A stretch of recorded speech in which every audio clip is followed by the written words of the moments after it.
Apprenti lobby-boy débutant sous le sévère commandement de Monsieur Gustave. Salut à tous et bienvenue dans Science Sortez.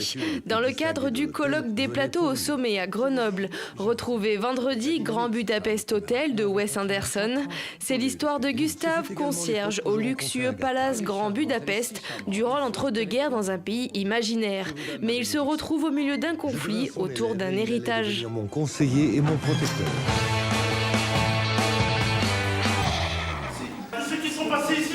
À l'heure bleue, c'est La Grande Évasion. C'est une comédie de Youssef Bouchiki. Pour obtenir une remise de peine, 3 détenus que tout oppose doivent monter une pièce de théâtre classique devant le ministre de la Justice en visite dans leur prison.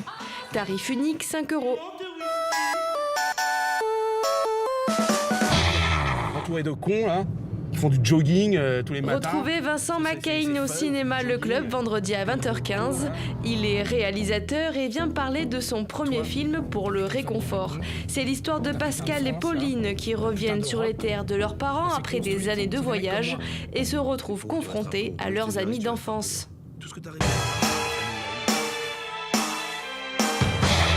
J'ai arrêté la télé parce que je voulais consacrer beaucoup plus de temps au cinéma. Mathieu Madénian est de retour sur scène. Il est vendredi à Saint-Égrève à 20h avec En état d'urgence, rencontre avec l'artiste. Pourquoi on a appelé ça un état d'urgence ? Parce qu'on est en état d'urgence. Tu vois, on s'est un peu habitué au fait de se dire oh c'est cool, non mais c'est qu'on est quand même donc ça veut dire que c'est un spectacle qui parle de la société dans laquelle on vit en état d'urgence parce que le premier spectacle j'avais tourné 4 ans avec, donc il était urgent que je remonte sur scène.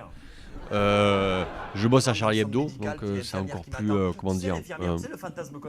ça veut dire encore plus un truc pour moi. Et puis sur scène, comme je suis assez speed, ouais, ça va. Tout cadre bien avec l'état d'urgence. Et tant que le gouvernement prolongera l'état d'urgence, je prolongerai mon spectacle. Mais je crois qu'il arrête bientôt, donc je vais arrêter mon spectacle.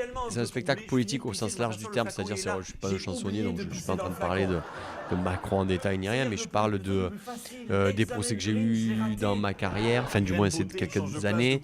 Je parle de quoi ? Du fait de vieillir, de se retrouver à 40 ans.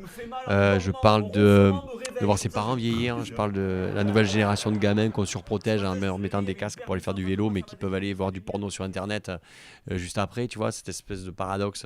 Je parle du monde dans lequel on vit, tout simplement. Voilà. Mais je pense que tous les humoristes répondent la même chose à ça. Après, c'est ce que tu mets dedans, en fait, qui compte. Donc, c'est super bateau et pas très intéressant de répondre ce genre de ce que je viens de te répondre. Donc, n'écoutez pas ce que je viens de dire.